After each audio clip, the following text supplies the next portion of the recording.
In 2012, Vladimir Putin put out a foreign policy decree with specific instructions that included consistent implementation of the New START nuclear arms reduction treaty that had been signed in 2010 by Dmitry Medvedev and President Barack Obama. Putin said that he should work together with Russia's neighbors to create a more cooperative and more coherent foreign policy. That is now ripped up today. On the 21st of February 2023, Mr. Putin has put out a decree that it's not neighbors' interests but national interests of Russia which are the most important, connected to deep changes taking place in international relations. So the foreign ministry, Russia's foreign ministry today, issued a statement clarifying this, clarifying particularly the decision by Mr. Putin to suspend Russia's participation in the New START nuclear treaty.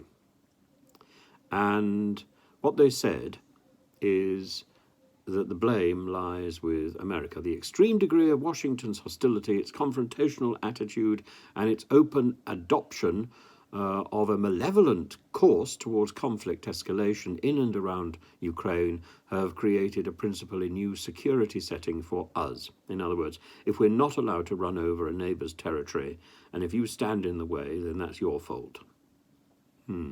One of Mr. Putin's new words, by the way, escalate.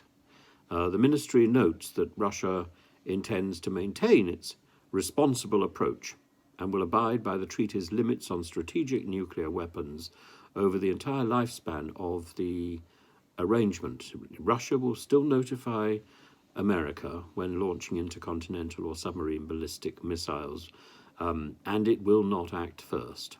That's what it's promised to do. And it's pointed out that this agreement is reversible. What the reverse would require, according to the official statement, is a show of political will in Washington, together with a good faith effort to de-escalate the conflict, creating the conditions for a renewed, full-fledged and functional discussion about perpetuating the agreement. Doors are open, in other words. Not very much. So short of the US being able to meet this requirement, quote, any steps to accommodate Washington in the context of the New START treaty are absolutely out of the question. That's what Russia's foreign ministry has put out in the hours following Mr. Putin's impressive performance this morning in the large market hall, the large indoor market, trimmed with blue flags and the national flag, and of course especially prepared and especially monitored and controlled audience that had been isolating for a few days in advance, so they couldn't possibly be carrying COVID germs.